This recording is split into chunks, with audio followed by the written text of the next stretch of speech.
I still remember how the sunlight used to pour through our kitchen windows every morning, touching everything with this soft, golden glow that made the world feel gentle.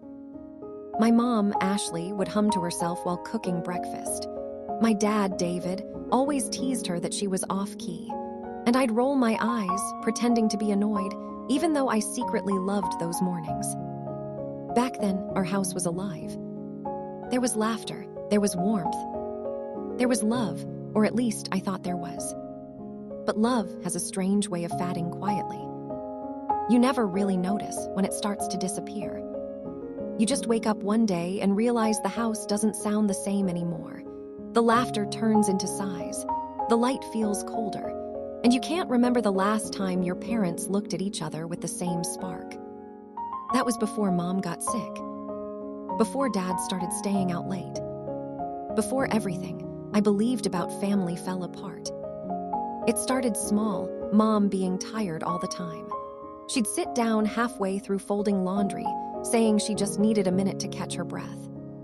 Then came the hospital visits, the tests, the words that changed everything. We found something. I was 17 then, old enough to understand what it meant, but too young to accept it. She tried to act strong. She'd smile, saying, "I'm fine, sweetheart, don't worry." But the sparkle in her eyes, the one that made everyone around her feel safe, was fading. And Dad, he was different too. At first, he tried. He'd drive her to appointments, hold her hand. But after a while, he started to drift. He'd spend more time at work. He'd look at his phone when she talked. Sometimes I'd catch him staring into space, like he was somewhere else entirely. I wanted to believe he was just tired, that he was overwhelmed by all the pressure. But deep down, I knew. He was slipping away from us. One night, I heard the sound of my dad's phone vibrating on the counter. Mom was asleep in the next room, pale and fragile. I shouldn't have looked, I know that. But curiosity and fear can make you do things you never thought you would. The message said, "I miss you too, same place tomorrow." And below it, Charlize. The name didn't mean anything to me at first. But I saw how he smiled when he read it. This tiny, secret smile that didn't belong to us. Later, I'd find out who she was. His ex, his first love, the one who got away. And she was married now, with a husband named Brad. I stared at that message until my hands shook. I wanted to confront him. I wanted to scream. But instead, I just deleted the message and pretended I hadn't seen it. Because I was terrified of what it meant if I was right. After that night, things started to make sense, horrible, undeniable sense. Dad's late nights, the extra business trips, the way he'd come home smelling faintly of a perfume that definitely was Mom's. I tried to convince myself I was imagining things. That grief was making me paranoid. But the truth doesn't care about how much you love someone. It shows itself, piece by piece, until you can't ignore it anymore. One afternoon, I saw him sitting in his car outside our house, phone to his ear, whispering. His voice was soft, softer than it ever was with Mom. And when I stepped closer, I heard him say her name. "Charlize, I can't stop thinking about you."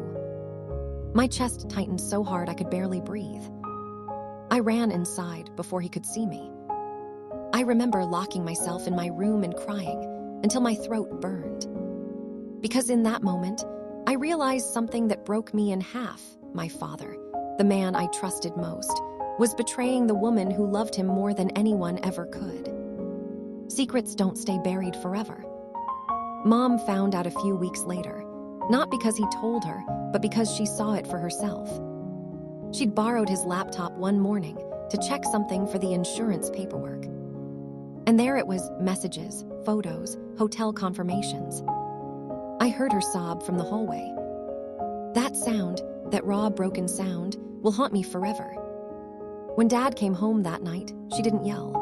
She just stood there, tears running down her face, and asked, "Why hurt David? Why now?" He didn't have an answer.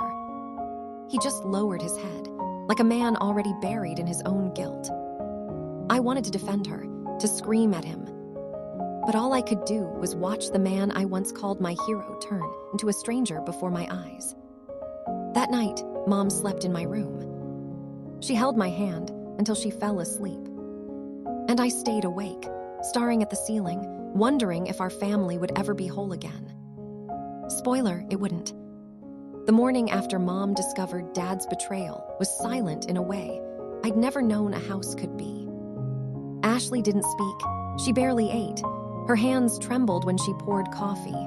Dad tried to apologize, but his words were hollow. Nothing could fix what had been broken. I sat in my room, listening to my family unravel. It felt like watching a slow-motion car crash, knowing you can't stop it. Dad's eyes avoided mine. He avoided Mom entirely. He wandered through the house like a ghost, trying to fill a space he could no longer belong in. Mom stayed in bed most of the day, her body failing her heart breaking in a way that made her weaker than the illness ever could. I wanted to comfort her, but there were no words. Only tears, falling silently together in the dim morning light. Meanwhile, the other side of the betrayal was coming undone as well. Charlize's husband, Brad, found out about her affair with my father. He didn't yell, he didn't plead. He simply walked away, packed his things, and left the apartment they shared. I remember Dad telling me later, his voice hollow. "She's gone too. I didn't think anyone else would leave me." Brad's departure echoed, like a bell of doom for all of them. Charlize was left staring at her empty apartment, realizing that her old flame had destroyed more than just one family. He had destroyed her stability too. And Dad, my father, he was starting to feel the first taste of his own reckoning. But at the time, he was still too caught up in his own excuses to understand the scale of what he had done. Ashley's depression worsened. Her sickness seemed to drag on her even more, making every day heavier, every breath more fragile. She stopped going out, stopped talking on the phone. Even Lily and I noticed how dim her gaze had become. It was hard to watch, knowing that it was partly Dad's fault. Every morning, I stared at him, wishing I could shake him awake, make him see the weight of what he'd done. But he didn't notice, or he didn't care enough to change. One evening, I found Mom crying quietly in the living room, clutching a photo of us three. "Your father, he never loved me enough to stay," she whispered. And I couldn't argue. I couldn't tell her otherwise. It was impossible to keep my anger contained. I had loved my father all my life. I had trusted him to protect us. To love Mom, even when things were hard. And he shattered that. If this story hits you, you can support the channel with a quick hype. I screamed at him. I told him he was selfish, cruel, and unworthy of the family he had. I told him I hated what he had done to Mom, to me. He tried to explain. He tried to cry, to apologize, but no words could undo the betrayal. He was just a man, with all the weakness and failure that comes with being human. I walked away from him that night, my heart aching, feeling both grief and rage. Mom and I began to slowly withdraw, trying to create a space where his presence wouldn't hurt us as much. After everything, Dad was alone. No one trusted him anymore. Charlize's husband left. Charlize herself was gone. Mom was retreating into herself. And I, his daughter, could no longer look at him without remembering every lie, every stolen moment. I watched him sit at the kitchen table at night, head in his hands, staring at nothing. The house, once warm and alive, felt empty. He had chased desire and lost everything that mattered. And in that emptiness, I could see the man he had become, broken, regretful, and utterly alone. I didn't feel sorry for him. Not yet. Because the cost of his choices was too great to forgive. Days passed, but the house never recovered. Every corner whispered what had been lost. Mom, Ashley, barely spoke. Her laughter, once a light in the room, was gone. I could feel her pain in every movement, the way she walked slowly, the way she avoided the mirror, the way she pressed a hand to her chest when she thought no one was watching. Dad, David, tried to go about his routine as if nothing had changed. But I could see it in his eyes, the guilt, the emptiness, the fear of facing me and Mom. I had stopped calling him Dad when I was angry. Now I simply avoided him. The house had become a place of ghosts. The ghost of our family before betrayal, the ghost of trust, the ghost of love that had been stolen. Meanwhile, the world outside our home was collapsing for Charlize too. Her husband, Brad, had left, and she was alone with the weight of her choices. No one was laughing with her anymore. No one was whispering her name fondly. She had chased what she thought was happiness with my father, and in the end, she had only inherited emptiness. I remember sneaking glimpses of her photos online, smiling, posing, but behind those smiles, I could imagine the cracks. Brad was gone, David was failing, and she had no one to blame but herself. It was a bitter reflection of our own home, and I couldn't help but notice how some mistakes were contagious, how they spread like fire to everyone involved. Ashley's health seemed to worsen as the emotional pain grew heavier. I tried to be strong for her, but even I could feel the weight of hopelessness in the air. Every meal she skipped, every night she spent staring at the ceiling, every tear that slid silently down her cheek, it crushed me. I wanted to scream at Dad. I wanted him to feel even a fraction of what Mom was feeling. But he couldn't, or maybe he wouldn't. We started living in separate rooms, separate silences, separated by the consequences of a man's selfish desires.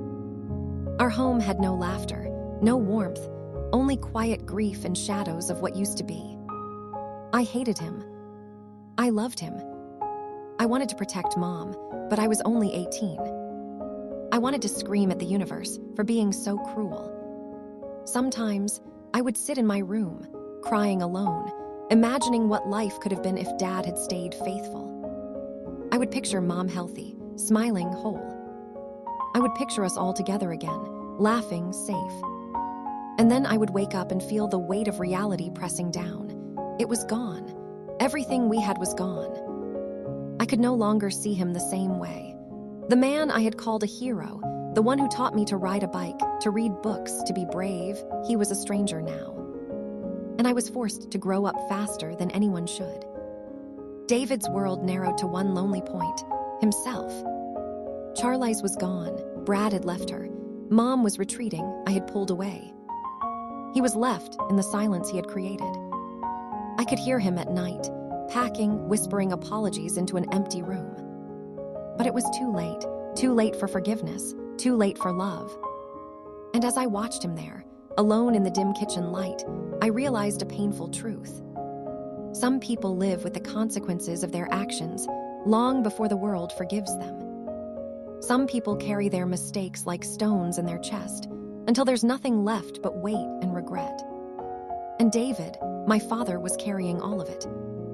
It was late one night when I finally confronted him. I had rehearsed every word in my mind 1,000 times, but the reality was harsher than any script. How could you do this to Mom, to me? His eyes met mine, but I saw no defense there, only shame, emptiness, and the weight of what he had done. Rebecca, I didn't mean to hurt anyone. I made mistakes. Mistakes, that word tasted bitter in my mouth. This wasn't a mistake, this was destruction. This was tearing apart everything that mattered. And I had to make him understand. No more excuses, no more lies. Mom made her decision first. She packed a bag quietly, and I followed her into the night. The house, once full of warmth and love, was now just walls and echoes. "I can't stay here anymore," she said softly. I nodded, tears burning my eyes. It wasn't just the betrayal. It was the way Dad had chosen another life over ours, over her health, over our family. David tried to reach out, to explain, to beg, but words were useless now. We walked away, the door closing behind us like the final sentence of a story that had no happy ending. The first weeks were the hardest. I could barely look at him without remembering everything. I kept thinking about the mornings we'd spent together, the love I had believed in, and the truth I now carried. Every memory was a knife, cutting into the man I once loved, cutting into the family we had been. I realized that some wounds don't heal. They just leave scars so deep that even forgiveness can't reach them. And David, he sat alone in the empty house, staring at shadows, surrounded by all the things he had lost, with only his regrets for company. Days turned into weeks. He stayed home, isolated. The friends who had once called or visited drifted away, sensing the tension, sensing the finality of what had happened. I sometimes imagined him sitting at the kitchen table, head in his hands, staring at the empty chair across from him, Mom's chair, where she once smiled, where she once lived. He had traded a life full of love for a fleeting thrill, and now he was paying the price. I wanted to hate him, and I did. But part of me also felt pity. Not for him, but for the man he had chosen to become. In the end, he was left with himself. No one to call, no one to answer to, no warmth, no laughter, no love. I could see him from the window once, standing in the living room, looking lost and broken. His life, the life he had built and destroyed, lay around him like ashes. And I knew something. He would carry this alone, forever. A man who had everything and lost it. A man who betrayed the people who loved him most. A man who would never be able to undo the pain he had caused. The house was quiet. The echoes of laughter and warmth were gone.